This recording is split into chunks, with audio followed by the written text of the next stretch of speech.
Hello students, कैसे हैं आप लोग। देखिए, कक्षा 9th का जो पहला चैप्टर है संख्या पद्धति, आज हम इस चैप्टर को इस वीडियो में पढ़ेंगे। बहुत सारी तरीके की संख्याएं होती हैं, वास्तविक संख्याएं, प्राकृतिक संख्याएं, पूर्ण संख्याएं, पूर्णांक संख्या, परिमित संख्या, अपरिमित संख्या। ये आप प्रीवियस क्लासेस में 6 से लेकर अब तक लगातार पढ़ रहे हो, ठीक है ना। तो इन सारी चीजों को मैं इस एक वीडियो में सारी चीजों को समराइज करूंगा, ठीक है ना। तो समझिए कि संख्याएं और संख्या पद्धति क्या होती है। देखिए, मुख्यतः दो तरीके की संख्या होती है। वैसे तो बहुत तरीके की संख्या होती हैं, लेकिन उनको मोटे मोटे तौर पे हम कैटेगराइज करें तो दो तरीके की संख्या होती हैं। आप देखिए, दो तरीके की संख्या होती हैं। एक होती हैं दशमलव वाली और एक होती है बिना दशमलव वाली, ठीक है। तो ये हो गई बिना दशमलव यानी कि बिना पॉइंट्स वाली, बिना दशमलव वाली, और ये हो गई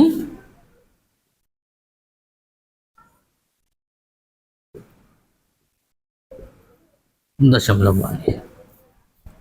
दो तरीके की संख्याएं मुख्य रूप से हम देखते पढ़ते आ रहे हैं, एक दशमलव वाली और एक बिना दशमलव वाली। जैसे कि समझिए 1.58, ठीक है, या 3 या 8, 6, 6.75, ये दो तरीके की संख्या है ना। ये है बिना दशमलव वाली 3, 8, 6, और ये 1.58, 6.75, ये है दशमलव वाली। अब आप कहोगे कि एक तरीके की संख्या और होती हैं, जैसे कि 4/5 भिन्न। लेकिन जब इन भिन्नों को हम सॉल्व करते हैं तो या तो दशमलव वाली संख्या आती है या बिना दशमलव वाली। जैसे कि 10/5 करें तो कितना आएगा, 2। कैसी आई, बिना दशमलव वाली संख्या। और 4/5 को सॉल्व करें तो कितना आएगा, 0.8। ये कैसी आई, दशमलव वाली संख्या, ठीक है ना। तो मुख्यतः हमारे पास दो तरीके की संख्याएं होती हैं, एक होती है बिना दशमलव वाली और एक होती है दशमलव वाली। तो इन संख्याओं को पहले हम समझते हैं। जो बिना दशमलव वाली संख्या होती हैं वो भी 3 तरीके की होती हैं, 1, 2 और 3। बिना दशमलव वाली संख्याएं भी 3 तरीके की होती हैं, ठीक है बेटा। पहली होती हैं प्राकृतिक संख्याएं, जिन्हें हम कहते हैं नेचुरल नंबर्स। प्राकृतिक संख्याएं जिन्हें हम कहते हैं नेचुरल नंबर्स,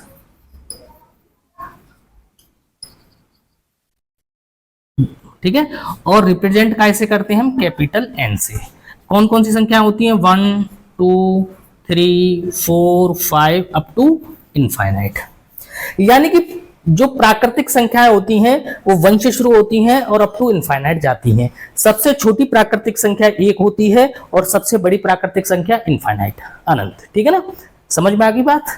दूसरे नंबर की संख्याएं होती हैं पूर्ण संख्याएं, जिन्हें इंग्लिश में कहते हैं हम होल नंबर।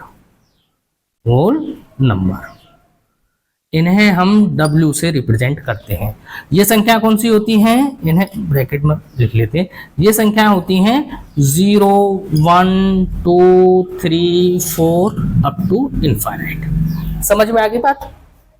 यानी कि पूर्ण संख्याएं और प्राकृतिक संख्याओं में सिर्फ 0 का डिफरेंस होता है। यानी कि प्राकृतिक संख्याओं में अगर हम 0 बढ़ा दें तो वो भी पूर्ण संख्याएं बन जाएंगी, ठीक है।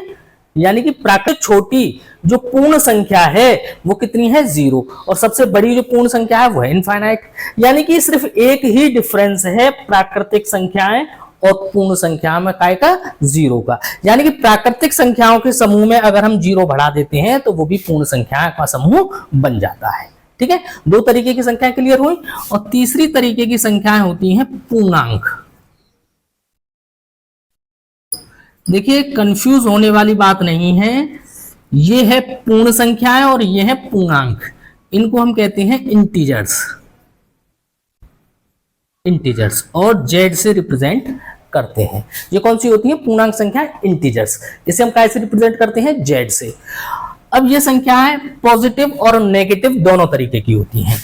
जैसे कि 0, 1, 2, 3 यहां अप टू इनफाइनाइट, और इधर -1, -2, -3, और इधर भी ये इनफाइनाइट तक होती है, ठीक है बेटा। तो जो बिना दशमलव वाली संख्याएं होती हैं उनमें मुख्यतः ये 3 संख्याएं हो गई, पहली है प्राकृतिक संख्याएं, दूसरी है पूर्ण संख्याएं और तीसरी है पूर्णांक संख्याएं। ठीक है, प्राकृतिक संख्या कौन सी होती है? 1 से शुरू होकर अनंत तक जाती हैं। पूर्ण संख्या कौन सी होती है? 0 से शुरू होकर अनंत तक जाती हैं। और जो इंटीजर्स पूर्णांक संख्याएं होती हैं वो माइनस इनफाइनाइट से प्लस इनफाइनाइट तक, यानी कि 0 से लेकर 1 2 3 4 5 यहाँ पॉजिटिव और इधर -1 -2 -3 -4 इधर नेगेटिव। ठीक है, ये आपका एक पोर्शन कंप्लीट हुआ। कौन सा वाला? बिना दशमलव वाला। तो देखिए दूसरा पार्ट है इसका दशमलव वाली संख्या, पॉइंट्स वाली। ठीक है बेटा, तो इसमें भी 3 पार्ट होते हैं, इसके भी 3 पार्ट होते हैं। अब कौन कौन से होते हैं वो मैं समझाता हूं। तो दशमलव वाली संख्या को समझने से पहले हमें 1-2 भाग समझने पड़ेंगे। तो देखिए बेटा, मैं देता हूं 3 में हमने भाग दिया 4 का, तो कितना आया? 4 का भाग दिया 3 में, तो 0 पॉइंट या 0 बढ़ाई 7 28 2 फिर यहाँ 0 20, यानी कितना आ गया? 0.75। एक भाग ये हो गया। दूसरा भाग है 1/3, यानी कि 1 में मैं भाग दे रहा हूं 3 का, तो दीजिए 0 दशमलव लगाई या 0 3 3 9 फिर 1 फिर 0 9 फिर 1 फिर 0 3 9। तो ये क्या है? भाग कभी खत्म नहीं होगा। ठीक है, या देखिए 1 में भाग दीजिए 7 का, क्या हो गया? 1/7। ठीक है ना, 7 का भाग दे रहे हम 1 में, तो 0 पॉइंट या 0 लगाएंगे 7 1 जा 7, कितने आए? 3। फिर 0 लगाई चौक 28, कितने आए? 2। फिर 0 लगाई 7 दूनी 14, कितने आए? 6। फिर 0 लगाई 8, यहाँ आए 56, कितने बचे? 4। फिर 0 लगाई 35, कितने बचे? 5। फिर 0 7 49, कितना आया? 1, यानी कि फिर 1 आया। फिर 0 लगाएंगे, कितना हो गया? 7 एकम 7, फिर 3 फिर 0, यानी कि यही संख्याएं यहां 1 से हमने भाग शुरू किया और लौटकर फिर 1 हो गया। ठीक है ना, तो जब हम एक संख्या का दूसरी संख्या में भाग देते हैं या कोई भी दशमलव वाली संख्याएं हो, वो 3 तरीके की होती हैं। क्या होती हैं? पहली संख्याएं वो होती हैं जहां भाग खत्म हो जाता है, यानी कि 0 आ जाता है शेषफल। जहां भाग खत्म हो जाता है यानी शेषफल 0 आ जाता है, उनको हम क्या क्या कहते हैं? शांत। क्या कहते हैं? शांत। ठीक है, टर्मिनेटिंग।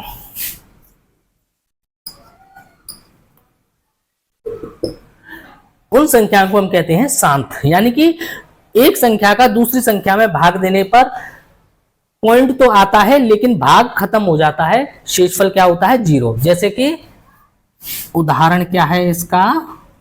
उदाहरण है 3/4 इज इक्वल टू 0.75। ठीक है बेटा, अब दूसरी संख्या कैसी होती है कि भाग खत्म नहीं होता लेकिन संख्याओं की पुनरावृत्ति होती है। भाग खत्म नहीं हो रहा, 0.333333 बार बार आ रहा है। यहां क्या आ रहा है? 0.142857, फिर आ जाएगा 142857, 142857, यानी कि भाग खत्म भी नहीं होता और संख्याओं की पुनरावृत्ति होती है। तो इसको हम कहते हैं अनवसानी अनावर्ती।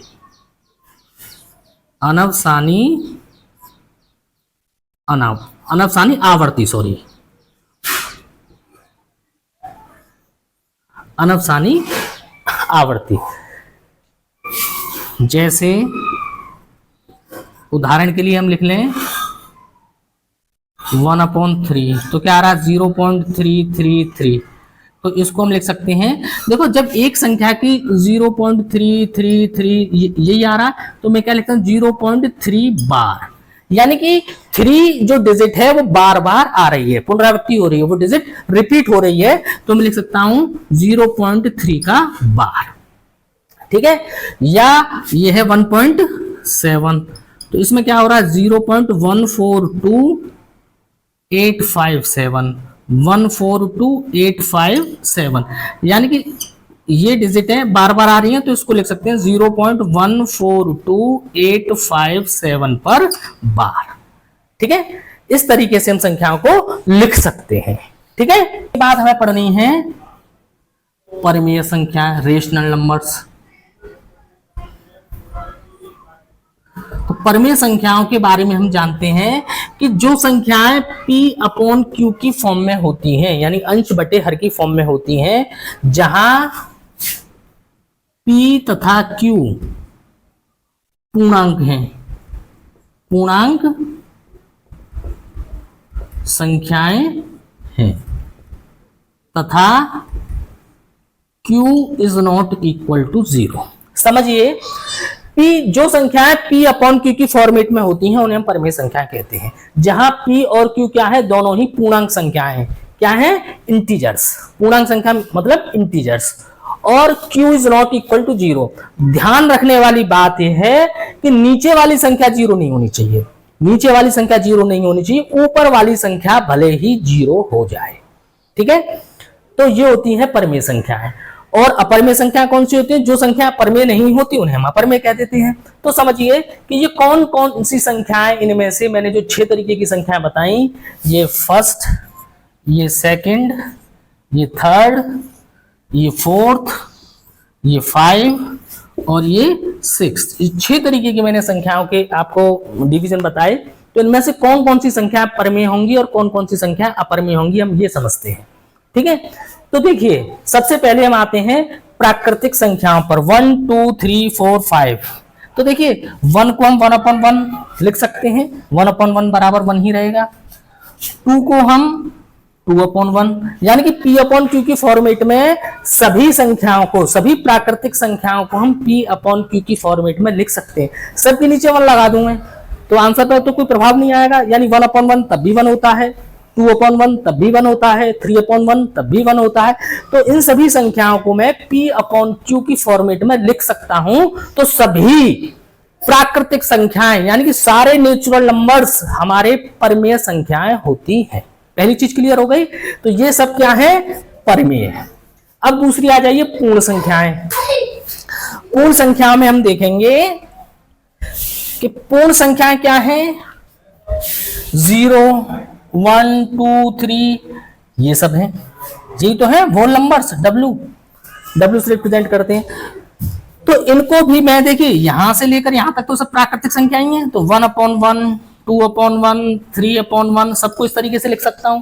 तो सारी संख्याएं P अपॉन Q की फॉर्मेट में है, तो इन सारी संख्याओं को मैं परिमेय संख्या कह सकता हूं।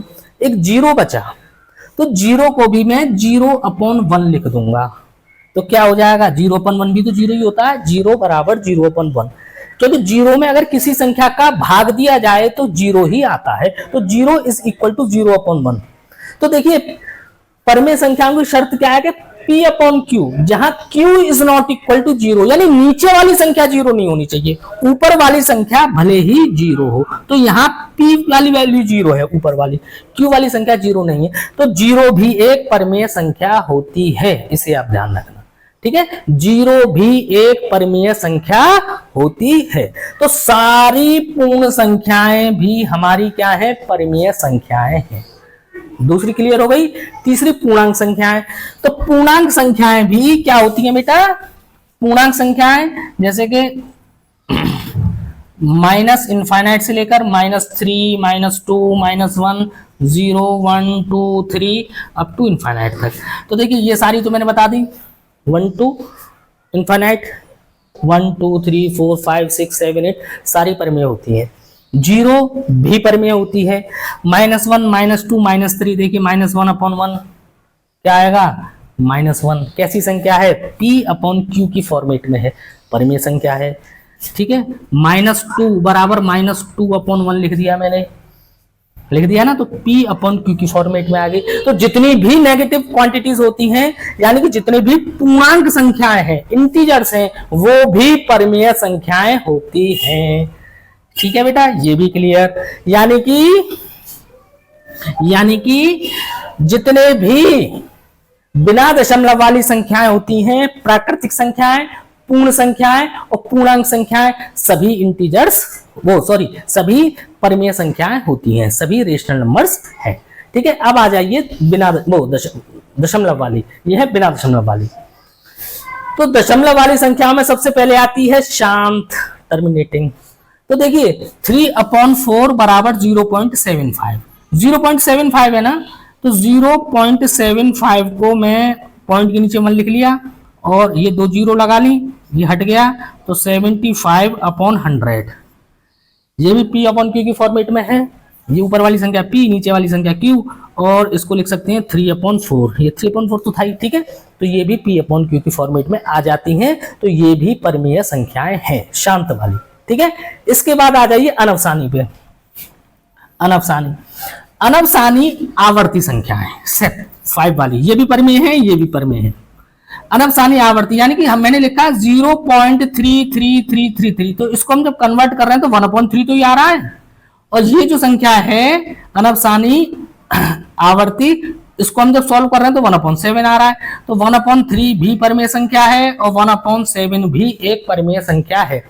तो अनवसानी आवर्ती संख्याएं भी परमेय संख्याएं होती हैं। और ये जो संख्या है अनवसानी अनावर्ती, ये जो संख्याएं हैं अनवसानी अनावर्ती, ये संख्याएं हमारी अपरिमेय होती हैं। ये संख्याएं हमारी कैसी होती हैं? अपरिमेय। ठीक है बेटा, ये संख्याएं अपरिमेय हैं। बाकी ये सब संख्याएं कैसी हैं? हमारी परिमेय। ठीक है बेटा, समझ में आ गई बात? यानी कि 6 तरीके के मैंने डिवीजन आपको बताए, उनमें से 5 डिवीजन परमेय संख्याओं के हैं, बस एक डिवीजन है अनवसानी अनावर्ती जो अपरिमेय संख्या है। तो मोटे तौर पे आप समझ लीजिए, कोई ऐसा भाग है कि जो भाग खत्म नहीं हो रहा है लेकिन संख्याओं की पुनरावृत्ति भी नहीं हो रही है, तो उन संख्याओं को हम अपरिमेय संख्याएं कहते हैं।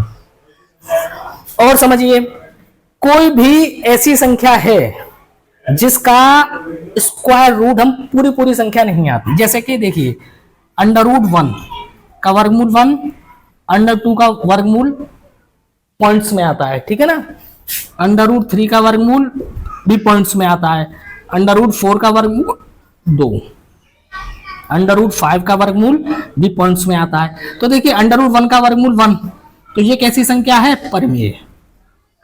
ठीक है, √2 का वर्गमूल कोई भी पूर्ण संख्या नहीं आती, ठीक है, पॉइंट्स में आती है, तो ये कैसी है? अपरिमेय संख्या। ये कैसी है? अपरिमेय संख्या। √3 यानी 3 का वर्गमूल भी कोई पूर्ण संख्या नहीं आती, तो ये भी कैसी है? अपरिमेय संख्या। ये भी कैसी है? अपरिमेय संख्या। √4 यानी कि 4 का वर्गमूल कितना होता है? 2, तो ये कैसी है? परिमेय संख्या। √5 कैसी होगी? अपरिमेय। √5 कैसी होगी? अपरिमेय।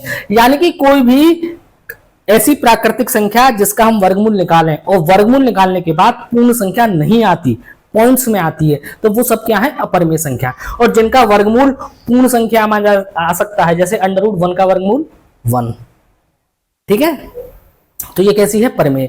4 का वर्गमूल यानी कि √4 कितना होता है? 2, तो ये परिमेय संख्या है। √9 का वर्गमूल कितना होता है? 3, तो ये कैसी है? परिमेय संख्या। लेकिन 4 और 9 के बीच √5, √6, √7, √8, ये सारी कैसी है? अपरिमेय संख्या है। ठीक है, ये चीजें समझ में आ गई होंगी। और एक बहुत बड़ा क्वेश्चन होता है पाई कैसी संख्या है? पाई परिमेय है या अपरिमेय? तो देखिए, पाई को हम कहते हैं अपरिमेय, पाई को हम कहते हैं अपरिमेय। लेकिन पाई की जो वैल्यू होती है, हम 22/7 को यूज करते हैं मैथमेटिक्स में, लेकिन 22/7 22/7 को हम अपरिमेय नहीं कहते, परिमेय, क्योंकि ये P/Q की फॉर्मेट में है और Q is not equal to 0, नीचे वाली संख्या 0 नहीं है। यानी कहीं हमसे पूछा जाए कि 22/7 परिमेय संख्या है कि अपरिमेय संख्या है, तो 22/7 को हम हमेशा परिमेय संख्या बताएंगे, ठीक है। और हमसे पूछा जाए कि पाई कैसी संख्या है, परिमेय है कि अपरिमेय है, तो पाई को हम हमेशा अपरिमेय संख्या बताएंगे, ठीक है। तो ये परिमेय संख्या और अपरिमेय संख्या का कॉन्सेप्ट भी क्लियर हुआ। अब आती है वास्तविक संख्याएं। वास्तविक संख्या कौन सी होती है? तो बेटा ये जो कुछ भी बोर्ड पे है ये सब काय के अंदर है? वास्तविक संख्याओं के अंदर।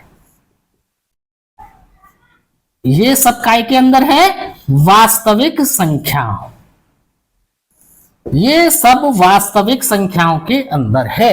यानी कि जितना ये विभाजन मैंने किया है ये सब संख्याएं कैसी हैं? वास्तविक संख्याएं हैं। इनको हम कहते हैं रियल नंबर्स। रियल नंबर्स, इसको रिप्रेजेंट हम कैसे करते हैं? आर से। यानी कि बिना दशमलव वाली संख्याएं, दशमलव वाली संख्याएं, प्राकृतिक संख्याएं, पूर्ण संख्याएं, पूर्णांक संख्याएं, शांत, अनफसानी, आवर्ती, अनफसानी, अनावर्ती, सारी संख्याएं कैसी हैं? वास्तविक संख्याएं। सारी परिमेय संख्याएं, सारी अपरिमेय संख्याएं, इन सब संख्याओं का जो समूह है उसको मिला के वास्तविक संख्याएं बनती हैं। तो ये जो कॉन्सेप्ट मैंने आपको समझाने की कोशिश की है, संख्या पद्धति है, ये पूरा कॉन्सेप्ट है नंबर सिस्टम का। उम्मीद करता हूं कि आपकी समझ में आया होगा। समझ में आया है तो वीडियो में कमेंट करिए, लाइक करिए, सब्सक्राइब कीजिए और हमसे जुड़े रहिए। ओके।